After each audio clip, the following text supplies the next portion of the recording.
സുഹൃത്തുക്കളെ നമസ്കാരം.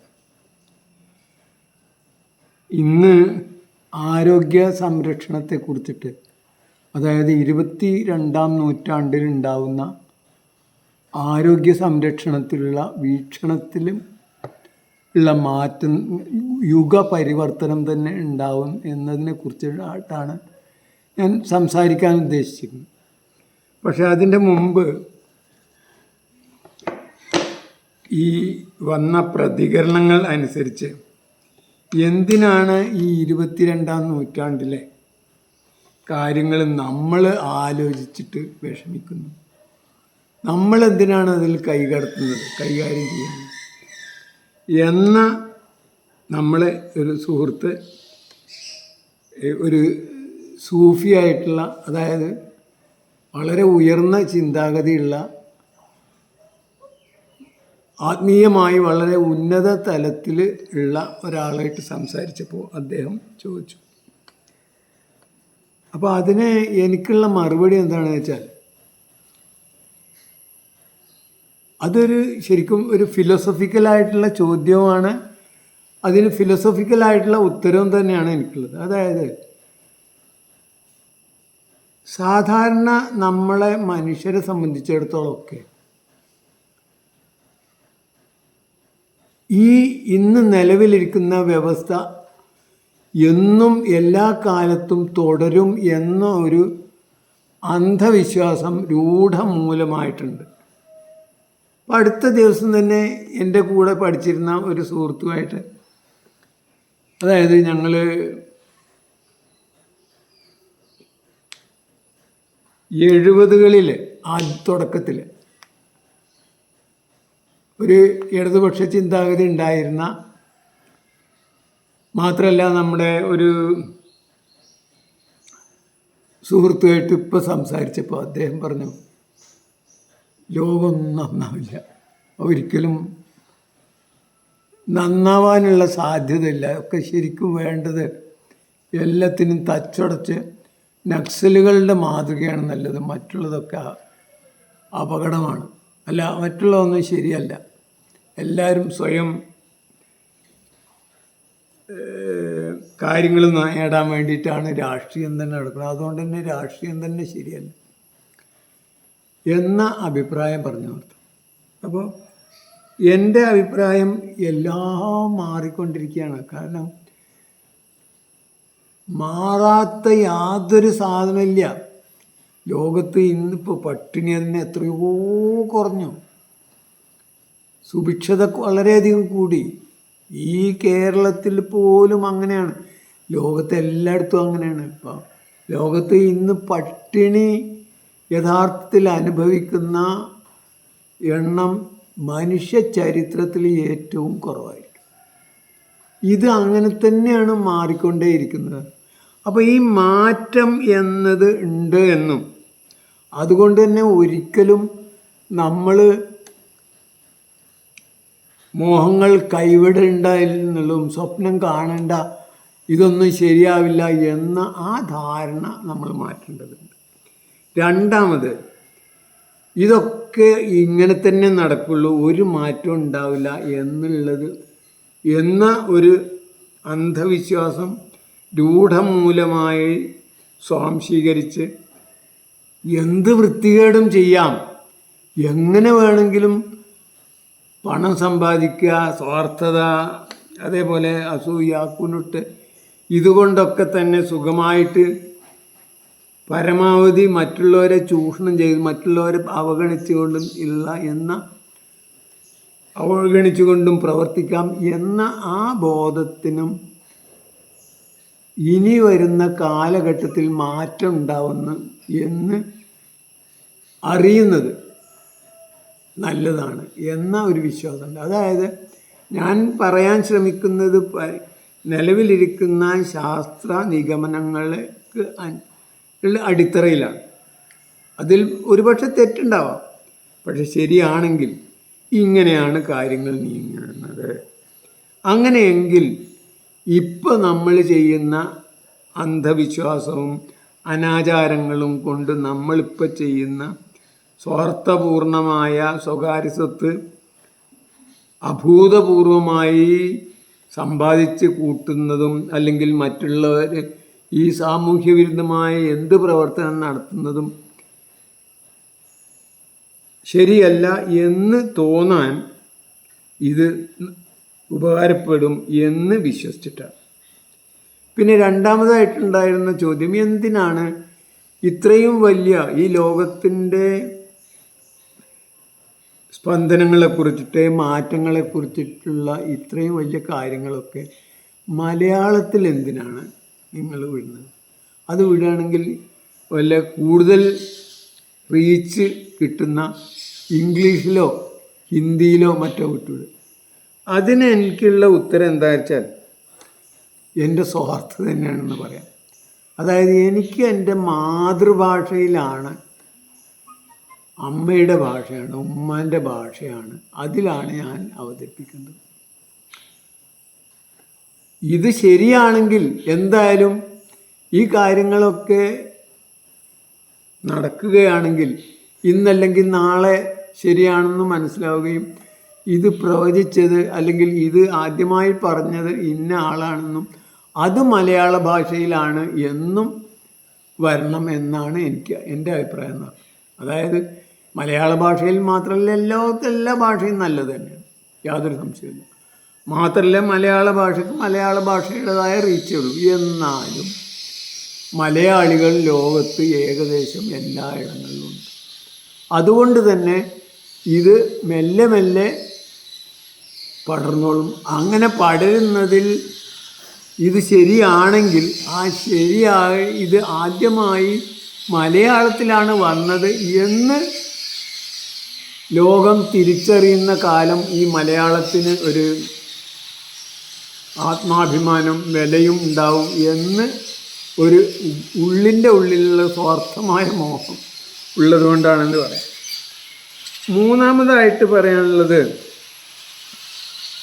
അതായത് ഈ നമ്മുടെ നിങ്ങൾ പറഞ്ഞ ഈ മുൻകാലങ്ങളിൽ ഉണ്ടായിരുന്ന പ്രത്യേകിച്ച് പിന്നെ വേദഗ്രന്ഥങ്ങളൊക്കെ തന്നെ ശാസ്ത്രീയമാണ്. അതിൽ പറയുന്ന കാര്യങ്ങൾ പലതും പരസ്പര വിരുദ്ധവും പലതും ഒന്ന് പറഞ്ഞ് നേരെ വിരുദ്ധമായ കാര്യങ്ങൾ പിന്നെ പറയുകയും ഒരു കൺസിസ്റ്റൻസിയും ഒരു റിലയബിലിറ്റി ഇല്ലാത്തതാണല്ലോ. എന്നിട്ട് എങ്ങനെയാണ് അത് ശാസ്ത്രീയമാണ്? അതാണ് ശാസ്ത്രീയത. അതായത് ശാസ്ത്രം എന്നത് മാറിക്കൊണ്ടേയിരിക്കുകയാണ്. ഭാഷയുടെ ഉപയോഗം, വാക്കുകളുടെ പദങ്ങളുടെ ഉപയോഗം, അതൊക്കെ ടൂളുകളാണ്. ഈ എല്ലാ ടൂളുകളുടെയും പരിണാമം എന്താണെന്ന് വെച്ചാൽ അത് കൂടുതൽ കൺസിസ്റ്റൻ്റ് ആകുന്നു, റിലയബിൾ ആകുന്നു, ട്രൂത്ത് വർത്തിയാകുന്നു, അതേപോലെ സ്പെസിഫിക് ആകുന്നു. അതായത് ആ പറഞ്ഞ കാര്യങ്ങൾ അത് തന്നെയാണെന്ന് ഉറപ്പിക്കുക. അതേപോലെ തന്നെ അതിന് സത്യസന്ധത ഉണ്ടാവുക. അതേപോലെ തന്നെ അത് പിന്നെ റിലയബിൾ ആകുക. അതേപോലെ തന്നെ അത് സ്പഷ്ടമാവുക. ഇതൊക്കെ ഭാഷയുടെ ശാസ്ത്രീയമായ വികാസത്തിൻ്റെ ഭാഗമാണ്. അങ്ങനെ ഇല്ലാത്ത കാലത്താണ് ഈ പറഞ്ഞ പിന്നെ വേദഗ്രന്ഥങ്ങളൊക്കെ തന്നെ ഉണ്ടായത്. ഇത്രത്തോളം ശാസ്ത്രീയമായി ഭാഷ ഉപയോഗിക്കുന്ന ഒരു കാലഘട്ടങ്ങളിലല്ല ഈ വേദങ്ങളൊക്കെ തന്നെ, ഖുർആനായിക്കോട്ടെ, പിന്നെ ബൈബിളായിക്കോട്ടെ, തോറായിക്കോട്ടെ, അല്ലെങ്കിൽ നമ്മുടെ ഗീത ആയിക്കോട്ടെ, ഇതൊക്കെ ഉണ്ടായത്.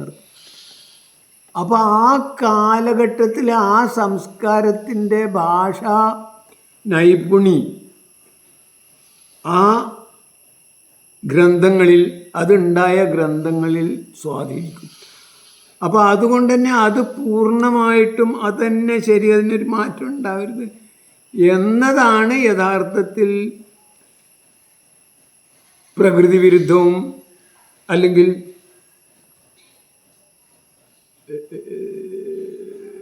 ശാസ്ത്രവിരുദ്ധവും. ശാസ്ത്രം എന്നത് എല്ലാ കാര്യങ്ങളും മാറിക്കൊണ്ടേയിരിക്കുന്നു. മാറ്റം എന്നത് മാത്രമേ മാറ്റമില്ലാത്തതായിട്ടുള്ളൂ എന്ന ഐൻസ്റ്റൈൻ്റെ ഫോർത്ത് ഡയമെൻഷനൽ തിയറിന്നോ ബുദ്ധൻ്റെ അനിത്യ എന്ന സങ്കല്പങ്ങളോ എന്തിന് അത് ഇപ്പോൾ മുഹമ്മദ് നബി പോലും ഞാൻ 2 കാര്യങ്ങൾ പറഞ്ഞിട്ടുണ്ടെങ്കിൽ ഞാൻ അവസാനം പറഞ്ഞതാണ് കൂടുതൽ ശരി, അതായത് മാറുന്നുണ്ടെന്ന് അർത്ഥം.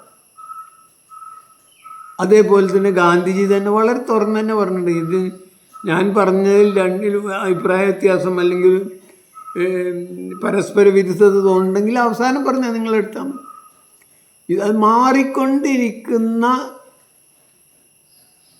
ഇതാണ് ഏറ്റവും ശാസ്ത്രീയമായതെന്നും മാറ്റം എന്നത് സ്ഥായിയായതാണെന്നും എന്ന ബോധം ഉണ്ടാവുന്നത് നല്ലതാണെന്ന് അർത്ഥം.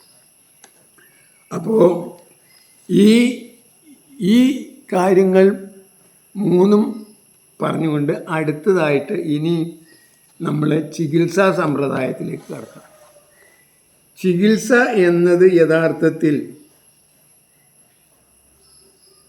ആരോഗ്യ സംരക്ഷണമാണ്, ആരോഗ്യ പുനഃസ്ഥാപനം എന്ന് വേണമെങ്കിൽ പറയാം. ആരോഗ്യ സംരക്ഷണമാണോ പുനഃസ്ഥാപനമാണോ പ്രാധാന്യം എന്ന് ചോദിച്ചാൽ ആരോഗ്യ സംരക്ഷണം തന്നെയാണ്.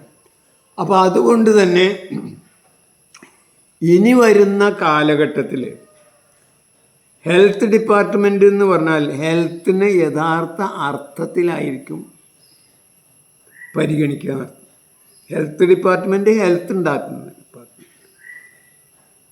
ഹെൽത്ത് ഉണ്ടാക്കാൻ എന്താണ് വേണ്ടത്? മനുഷ്യനെ സംബന്ധിച്ചിടത്തോളം, ജീവിയെ സംബന്ധിച്ചിടത്തോളം, പ്രത്യേകിച്ച് ജന്തുക്കളുടെ കുലത്തിൽ ഒന്നാണല്ലോ ഇപ്പോൾ മനുഷ്യനും. അവ എടുക്കുന്ന അവർക്ക് ആവശ്യം ഏറ്റവും ആദ്യം ശുദ്ധവായു, ശുദ്ധജലം, ശുദ്ധഭക്ഷണം. ഇത് 3 അത്യന്താപേക്ഷിതമായിട്ടുള്ളത്. പിന്നീട് മനുഷ്യൻ ഒരു സാമൂഹ്യ ജീവിതത്തോടുകൂടി വിനോദം, വിശ്രമം, അങ്ങനെ പല പല പല കാര്യങ്ങളും, അതേപോലെ തന്നെ മാനസികമായ എക്സസൈസുകൾ, ഇങ്ങനെയുള്ളതൊക്കെ വരുന്നുണ്ട്. അപ്പോൾ ഈ 22-ാം നൂറ്റാണ്ടോടു കൂടി ആരോഗ്യ വകുപ്പ് എന്ന് പറഞ്ഞാൽ യഥാർത്ഥത്തിൽ 2ആയിട്ട് ഭാഗിക്കപ്പെടുന്നതാണ് എൻ്റെ അഭിപ്രായം. ഒന്ന്, ആരോഗ്യം നിലനിർത്താനും അത് പരിപോഷിപ്പിക്കാനും, നിയമാനുസൃതമായി പരിപോഷിപ്പിക്കുക എന്നുള്ളതുള്ളൂ കേട്ടോ. അതല്ലാതെ കൂടുതൽ ഉണ്ടാക്കാം എന്നത് നടക്കില്ല. ആരോഗ്യം എന്നത് പ്രകൃതിയുടെ വരദാനമാണ്. ആ പ്രകൃതിയുടെ വരദാനത്തെ കൂട്ടാൻ ശ്രമിക്കുക എന്നുള്ളത് അബദ്ധമാണെന്ന് അപ്പോഴേക്ക് നമുക്ക് മനസ്സിലാവും. അപ്പോൾ അതുകൊണ്ട് തന്നെ ആരോഗ്യ സംരക്ഷണത്തിനായിട്ട്, അല്ലെങ്കിൽ ആരോഗ്യം എന്ന ഡിപ്പാർട്ട്മെൻറ്റ്, ഹെൽത്ത് ഡിപ്പാർട്ട്മെൻറ്റിൻ്റെ ആദ്യത്തെ ജോലി ശുദ്ധവായു, ശുദ്ധജലം, ശുദ്ധഭക്ഷണം, വിനോദം, വിശ്രമം, എൻ്റർടൈൻമെൻറ്റ് പോലുള്ള, അതേപോലെ ഇതൊക്കെ ഉറപ്പുവരുത്തുക എന്നുള്ളതാണ്. ഇന്ന് നമുക്കറിയാം, ഈ ആരോഗ്യ വകുപ്പിന് ഉപയോഗിക്കുന്ന ഫണ്ടിൻ്റെ 0.01%, അതായത് 1000-1 പോലും ഈ ഇങ്ങനെയുള്ള ആരോഗ്യത്തിൻ്റെ യഥാർത്ഥ ഘടകങ്ങളായ, അനിവാര്യമായ ഘടകങ്ങളായി ഇതിനൊന്നും ചിലവാക്കുന്നില്ല. അത് ചിലവാക്കുന്നത് മറ്റു പലതിനുമാണ്. അതായത് ആരോഗ്യ പുനഃസ്ഥാപനം എന്ന് പറഞ്ഞിട്ട് ചികിത്സക്കാണ്. അതിലുപയോഗിക്കുന്ന വസ്തുക്കളൊക്കെ തന്നെ ആരോഗ്യം ഉണ്ടാക്കുമോ എന്നുള്ളത് വളരെ വളരെ വളരെ ഗാഢമായിട്ടും ഡീപ്പ് സ്റ്റഡി ആവശ്യമുള്ളതാണ്. അങ്ങനെയാണെങ്കിൽ തന്നെ ഇന്ന് നിലവിലിരിക്കുന്ന പരിപാടികളിൽ പലതും നമുക്ക് ഒഴിവാക്കാൻ കഴിയുന്നതാണ്. അതായത് ഓർക്കുക, മസ്നോബ് ഫുക്കോക്ക തൻ്റെ ഒറ്റ വൈക്കോൽ വിപ്ലവത്തിൽ എന്തൊക്കെ ചെയ്യാതിരുന്നാലാണോ ഇപ്പോൾ ചെയ്യുന്ന എന്തൊക്കെ ചെയ്യാതിരുന്നാലാണോ കൂടുതൽ വിളവുണ്ടാവുക എന്ന് തൻ്റെ തോട്ടത്തിൽ എന്ന തൻ്റെ ആശയം ഒറ്റ വൈക്കോൽ വിപ്ലവത്തിലൂടെ അവതരിപ്പിച്ചതുപോലെ എന്തൊക്കെ ചെയ്യാതിരുന്നാലാണ് കൂടുതൽ ആരോഗ്യത്തിലേക്ക് മടങ്ങുക. അതായത് എന്തെങ്കിലും ഒരു രോഗം ഉണ്ടായാൽ ആ രോഗം ഇല്ലാതാക്കാൻ എന്തൊക്കെ ചെയ്യാതിരിക്കണം. അതോടുകൂടി ഉണ്ടാകുന്ന ഒരു പ്രശ്നം എന്താ വെച്ചാൽ നാം ഒരു വലിയ പരിധിവരെ വിവേകികളാകുന്നു. എന്തോ ചെയ്തിട്ടാണ് അസുഖം, എന്തോ വേണ്ടാത്തത് ചെയ്തിട്ടാണ് അസുഖം എന്നിടത്തും ആ രോഗി തന്നെ കൃത്യമായിട്ട് അതിന് കാരണം കണ്ടെത്തേണ്ട ഒരു ബാധ്യത അയാൾക്ക് ഉണ്ടാവുകയും ചെയ്യും. അപ്പം നമ്മൾ എന്തെങ്കിലും ആഹാരം വേണ്ടാത്തത് കഴിച്ചാൽ ശരീരം 100% അതിന് വല്ല ശേഷിയുണ്ടെങ്കിൽ അത് പ്രതികരിക്കും, വേണ്ടാന്ന് പറയും. ആ വേണ്ടാന്ന് പറയുമ്പോൾ നമ്മൾ ചെയ്യേണ്ടത് എന്താണെന്ന് വെച്ചാൽ അത് ഇല്ലാതാക്കിയാൽ മതി, അത് ഇനി ചെയ്യാതിരുന്നാൽ മതി. അതിനെ കൈകാര്യം ചെയ്യുന്ന ശരീരം ഏറ്റെടുത്തോളും. ഏതുപോലെ വെച്ചാൽ നമ്മൾ കയ്യിൽ എന്തെങ്കിലും തൂക്കിയെന്ന് വെച്ചാൽ കുറേ നേരം തൂക്കി വെച്ചാൽ കൈ കടയും. ഈ കൈ കടച്ചിലിന് എന്തെങ്കിലും മരുന്ന് കഴിച്ചിട്ടോ അല്ലെങ്കിൽ സ്കാൻ ചെയ്തിട്ടോ എക്സ്റേ എടുത്തിട്ടോ ഒന്നും ഒരു കാര്യമില്ല, അതവിടെ വെച്ചാൽ മതി. അതേപോലെ പിന്നെ കൈയൊന്ന് ഇളക്കിയാൽ ആ വേദന മാറും. ഇതേപോലെ തന്നെ ശരീരത്തിലുണ്ടാവുന്ന ചെറുതും വലുതുമായ പ്രതികരണങ്ങളാണ്, ഭാഷയാണ് യഥാർത്ഥത്തിൽ രോഗങ്ങൾ എന്ന് പറഞ്ഞ് നമ്മളാകെ ഒരു യുദ്ധസന്നാഹങ്ങളോടുകൂടി അതിനെ എതിരിടുന്നത്. എന്ത് രോഗവും അതിനു മുമ്പ് എങ്ങനെയായിരുന്നു, എന്തുകൊണ്ട് അന്നുണ്ടായിരുന്നില്ല, പിന്നീട് അതുണ്ടാവാൻ കാരണം എന്താ? ഇന്നിപ്പോൾ എല്ലാവർക്കും പലർക്കും ഈ പ്രമേഹമാണ് അല്ലെങ്കിൽ പ്രഷറാണ്. നിങ്ങൾ നോക്കിയിട്ടുണ്ടോ? ഒരിക്കലും ഒരു ഡോക്ടറും സത്യം പറയില്ല. യഥാർത്ഥത്തിൽ എൻ്റെ അഭിപ്രായത്തിൽ അത് ഭക്ഷണത്തിൻ്റെ അല്ലെങ്കിൽ ഇൻപുട്ടിൻ്റെ തകരാറ് കൊണ്ടാണ്. ആ ഇൻപുട്ട് ശാസ്ത്രീയമായി മിതമായും ഹിതമായും ആക്കിയാൽ അത് മാറും. അതിനെന്ത് ചെയ്താൽ മതി? അതിനേറ്റവും നല്ല ഉദാഹരണമാണ് യഥാർത്ഥത്തിൽ നമ്മളെ പഴയ കാലഘട്ടത്തിലെ മനുഷ്യൻ്റെ രീതികളൊന്ന് നോക്കുക. അതിനേറ്റവും എനിക്ക് തോന്നിയ ഒന്ന് ഈ ബുദ്ധ സന്യാസിമാർ, ബുദ്ധ ഭിക്ഷുക്കൾ, അവരുടെ ഭക്ഷണ രീതിയാണ്. നമ്മൾ ഇൻപുട്ടാണെന്ന് പറയുന്നത് ഭക്ഷണമാണല്ലോ. ആ ഇൻപുട്ട് അവർ ഉച്ചയ്ക്ക് 12 മണി വരെ ആഹാരം കഴിക്കുള്ളൂ, അതും ആരെങ്കിലും കൊടുത്താൽ. അത് കഴിഞ്ഞാൽ 12 മണിക്ക് ശേഷം ആഹാരം കൊടുത്താലും വാങ്ങില്ല, കഴിക്കില്ല. ഇങ്ങനെ നിങ്ങൾ ഒന്ന് ചെയ്തു നോക്കിയാൽ മതി. അപ്പോൾ നിങ്ങൾക്ക് വിശക്കുമായിരിക്കും. ശരിയാണ്, കാരണം നമ്മളെ പതിവ് ശീലങ്ങൾ, ഹാബിറ്റുകൾ തെറ്റിയിട്ടുണ്ടെങ്കിൽ നമുക്ക് വിഷമം. അതിന് കുറച്ച് ദിവസം നിങ്ങൾ പഴങ്ങളോ അല്ലെങ്കിൽ മറ്റെന്തെങ്കിലും ഒന്ന് വൈകുന്നേരങ്ങളിൽ കഴിച്ചാൽ മതി. അതായത് എല്ലാ പ്രമേഹ രോഗികളും പ്രഷർ രോഗികളും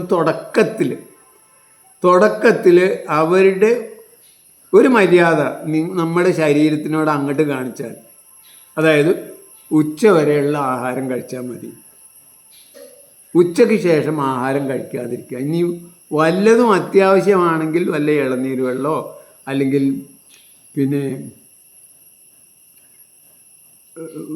പഴങ്ങളൊക്കെ ദഹിച്ച വസ്തുക്കളാണ്. അപ്പോൾ അതോടുകൂടി ശരീരത്തിന് വളരെ കൂടുതൽ ഊർജം സംരക്ഷിക്കാൻ കഴിയുകയും ശരീരത്തിലുള്ള അസുഖങ്ങൾ, പ്രശ്നങ്ങൾ, വിഷമങ്ങൾ മാറ്റാൻ കഴിയും. ഉദാഹരണമായിട്ട് രക്തത്തിലെ രക്തധമനികൾ അടിഞ്ഞുകൂടുന്ന അന്യവസ്തുക്കൾ അല്ലെങ്കിൽ ഫാറ്റാണ് നമ്മളെ രക്തസമ്മർദ്ദം ഉണ്ടാക്കുന്നത്. അപ്പോൾ അതുവഴി അതിൻ്റെ ക്രോസ് സെക്ഷൻ കുറഞ്ഞു വരുന്നു. അപ്പോൾ ഹൃദയം കൂടുതൽ ശക്തിയിൽ മിടിക്കേണ്ടി വന്നു. നേരെ മറിച്ച് അതൊക്കെ തന്നെ ഈ രക്തധമനികളിൽ അടിഞ്ഞുകൂടിയിരിക്കുന്ന ഫാറ്റിനെ പുറന്തള്ളാനുള്ള സമയം കിട്ടുകയാണെങ്കിൽ അത് സ്വയം പുറന്തള്ളും. പുറന്തള്ളാൻ വേണ്ടിയിട്ടാണ് അത് അവിടെ തന്നെ വെച്ചിരിക്കുന്നത്. അവിടെ വെച്ചിട്ടും അതൊന്നായിട്ട് അടഞ്ഞു പോകുമല്ലോ എന്ന് പേടിച്ചിട്ടാണ് പിന്നീട് നമ്മളെ വയറ്റിലും അല്ലെങ്കിൽ മറ്റു ഭാഗത്തൊക്കെ, അതായത് പിന്നെ ഒബീസിറ്റി ഒക്കെ ഉണ്ടാവാനുള്ള തുടക്ക കാരണം ഈ അമിത ഭക്ഷണമാണ്. ഈ അമിത ഭക്ഷണം ഒന്ന് ഒഴിവാക്കി ശരീരത്തിന് ഒരു ഒഴിവ് കൊടുക്കുകയാണെങ്കിൽ, ശരീരത്തിന് ഒരു റെസ്റ്റ് കൊടുക്കുകയാണെങ്കിൽ, ലോകത്തുള്ള എല്ലാ ശരീരത്തിനും ഈ രോഗം മാറ്റി അയാളെ ആരോഗ്യത്തിലേക്ക് കൊണ്ടുവരാനുള്ള കഴിവുണ്ട്. നേരെ മറിച്ച് നമ്മൾ എത്ര കോടിക്കണക്കിന് രൂപയാണ് ഈ പ്രമേഹത്തിനും പ്രഷറിനും അതിൻ്റെ ഗവേഷണത്തിനും പരീക്ഷണത്തിനും മരുന്ന് കണ്ടെത്താനും ഒക്കെ ചിലവാക്കുന്നത്. ഈ സിമ്പിളായിട്ടുള്ള കാര്യം, അതായത് പ്രകൃതിയുടെ ഭാഷയാണ്. പ്രകൃതി നമ്മളോട് നമ്മളെ ഭാഷയിൽ നുണയുണ്ട്. നേരെ മറിച്ച് പ്രകൃതിയുടെ ഭാഷയിൽ നുണയില്ല. അത് നമ്മളോട് സൂചിപ്പിക്കുന്നത് ഈ ചെയ്തത് ശരിയല്ല, അതിന് പകരം നിങ്ങൾ ഒന്ന് ശ്രദ്ധിക്കണം എന്ന അതിൻ്റെ ഭാഷയാണ് ഈ പ്രഷറാണെങ്കിലും ഷുഗറാണെങ്കിലൊക്കെ. അതിന് ഇങ്ങനെ ചെയ്താൽ ഈ ലോകത്തുള്ള എല്ലാ മനുഷ്യരുടെയും അസുഖം മാറും. അതിന് പകരം 1000 കാര്യങ്ങൾ അങ്ങോട്ട് ചെയ്തു കൊടുത്ത് കുറേശ്ശെ മരുന്ന് കഴിക്കണം, ആദ്യം കുറേശ്ശെ, പിന്നെ അത് ഇരട്ടിയായി അവസാനം കിഡ്നി മാറ്റി വെച്ച് പിന്നെ ഡയാലിസിസ് ചെയ്ത് ഇങ്ങനെ കിഡ്നി മാറ്റി വെച്ച് അവസാനം നമ്മൾ ICUവിൽ എല്ലാ ഓട്ടയിലൂടും ഓരോ കുഴലിട്ടിട്ട് ജീവൻ പോകേണ്ട അവസ്ഥ ആധുനിക മനുഷ്യനുണ്ടെങ്കിൽ അതിന് കാരണം മറ്റൊന്നുമല്ല. ഈ രോഗത്തിൻ്റെ പേരിൽ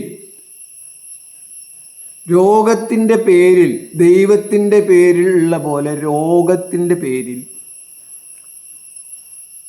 മനുഷ്യനെ ചൂഷണം ചെയ്ത് നമ്മുടെ കയ്യിലുള്ള പണം, അല്ലെങ്കിൽ ഈ സാധാരണ മനുഷ്യൻ്റെ അജ്ഞനായ വിവരമില്ലാത്ത മനുഷ്യൻ്റെ പണം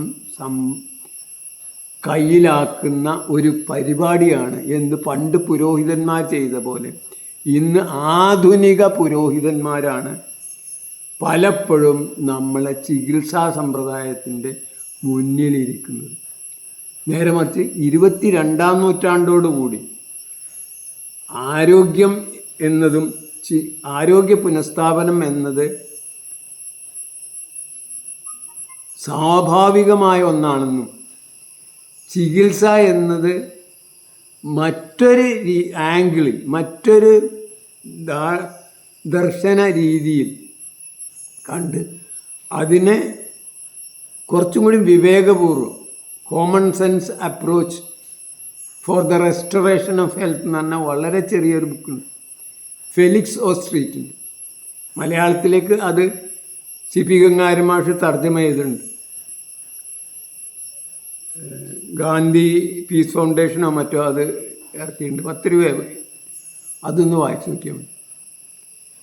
ആരോഗ്യം എന്നത് പ്രകൃതിയുടെ ദാനമാണ്, അത് ഉണ്ടാക്കാൻ കഴിയില്ല. അതിന് യാതൊരു മാർക്കറ്റും ഇല്ല. അതിൽ മാർക്കറ്റിലെ ചരക്കല്ല, ഒരു ചന്തയിലെ ചരക്കല്ല, വാങ്ങാനും വിൽക്കാനും കഴിയുന്ന ഒന്നല്ല ആരോഗ്യം എന്ന് 22-ാം നൂറ്റാണ്ടോടു കൂടിയേ മനുഷ്യന് ബോധ്യമാവും. കാരണം എന്താ? ഒരു വലിയ ഒരു വലിയ മുഖമൂടി ഇന്ന് മനുഷ്യൻ്റെ ശാസ്ത്രങ്ങൾക്കുണ്ട്. എന്താണത്? അത് സ്വന്തം ലാഭം ഉണ്ടാക്കുക, മറ്റുള്ളവരുടെ അധ്വാനത്തെയും മറ്റുള്ളവൻ്റെ സമ്പത്തും മറ്റുള്ളവൻ്റെ ജീവനും ഒക്കെ എന്തായാലും വേണ്ടില്ല, അതൊക്കെ തനിക്ക് ഉപയോഗിക്കുക എന്നുള്ള ആ പാശ്ചാത്യ ചിന്ത ഭരിക്കുന്നിടത്തോളം കാലം, അതിന് ആധിപത്യമുള്ളിടത്തോളം കാലം അത് ആലോചിക്കേണ്ട. അതാണ് എൻ്റെ അഭിപ്രായം. അത് ഈ 21-ാം നൂറ്റാണ്ടിൽ അവസാനിക്കും എന്ന ഒരു ബോധ്യം, എന്ന ഒരു സ്വപ്നം, എന്ന ഒരു മോഹം, എന്ന ഒരു ആശ ഞാൻ പങ്കുവെക്കുന്നു, ശക്തമായിട്ട് തന്നെ പങ്കുവെക്കുന്നു. കാരണം ഈ ലോകം അങ്ങനെ നശിക്കില്ല. ഈ ലോകം നിലനിൽക്കും. ഈ ലോകത്തിലെ പൈശാചികമായ മൃഗീയമായ ധാരകൾ ഒക്കെ ഇല്ലാതാവും. ഈ പാശ്ചാത്യരുടെ ബാർബറിക്കായ അധിനിവേശ തന്ത്രങ്ങളും അക്രമങ്ങളും കവർച്ചയും ഒക്കെ ഇല്ലാതാവും. ഇല്ലാതാവുന്നതോടുകൂടി മാത്രമേ ഇങ്ങനെയുള്ള ശാസ്ത്ര കാര്യങ്ങൾ, പ്രത്യേകിച്ച് ചികിത്സ പോലുള്ള അതിൽ പല കാര്യങ്ങളും ശരിയായിരിക്കാം. പക്ഷേ ഒന്ന് ഓർക്കുക, എന്തൊക്കെ ചെയ്യാതിരുന്നാലാണ് ആരോഗ്യം തിരിച്ചു കിട്ടുക എന്നാണ് യഥാർത്ഥ പ്രകൃതിയെ വണങ്ങുന്ന, പ്രകൃതിയെ അനുസരിക്കുന്ന വിവേകശാലികൾക്ക് നല്ലത്. കാരണം പ്രകൃതിയിലുള്ള ഒന്നും, പ്രകൃതിയുടെ നിയമങ്ങൾ, ഭൂമിയുടെ കറക്കം, സൂര്യൻ്റെ കറക്കം, സൂര്യന് ചുറ്റുമുള്ള പ്രദക്ഷിണം, ഇതൊന്നും തന്നെ നമുക്ക് മാറ്റാൻ കഴിയില്ല. എന്നതുപോലെ തന്നെ നമ്മളെ ശരീരത്തിൻ്റെ താളങ്ങളും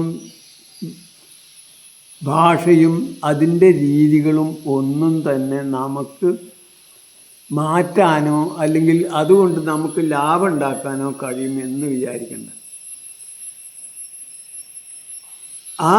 ആ ഒരു വിവേകം 20-ാം നൂറ്റാണ്ടിലെ പൊതു ആപേക്ഷികതാ സിദ്ധാന്തത്തോടു കൂടി ശാസ്ത്രലോകം ഏറ്റെടുത്തിട്ടുണ്ടെന്നും അതിൻ്റെ ഏറ്റവും വലിയ ഒരു ഉദാഹരണമാണ് കൃഷിയിൽ ഒറ്റ വൈക്കോൽ വിപ്ലവത്തിലൂടെ മസനോബു ഹുക്കുവൊക്കെ അവതരിപ്പിച്ചതെന്നും അതിൻ്റെ മറ്റൊരു ഭാഗമായിട്ട് വിദ്യാഭ്യാസത്തിൽ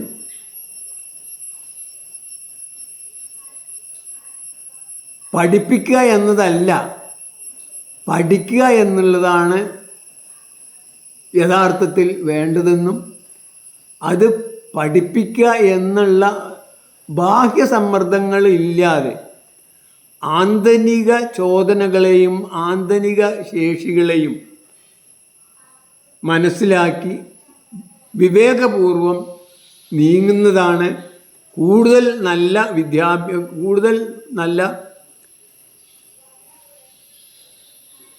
വിദ്യാഭ്യാസ വൈദഗ്ധ്യത്തിന് നല്ലത് എന്നും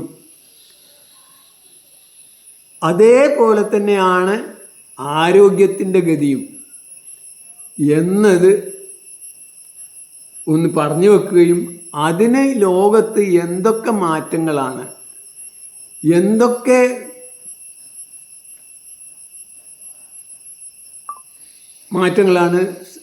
ഉണ്ടാവുന്നതെന്നും അത് ഇപ്പം ഇല്ലാതിരിക്കാനുള്ള പ്രധാന കാരണം മനുഷ്യനെ ചൂഷണം ചെയ്യുക എന്ന വ്യവസ്ഥ നിലനിൽക്കുന്നതും ഈ ചൂഷകരുടെ ആധിപത്യം അമേരിക്കയുടെ നേതൃത്വത്തിൽ നടക്കുന്നതുമാണ് എന്നാണ് ഞാൻ പറയാൻ ഉദ്ദേശിക്കുന്നത്.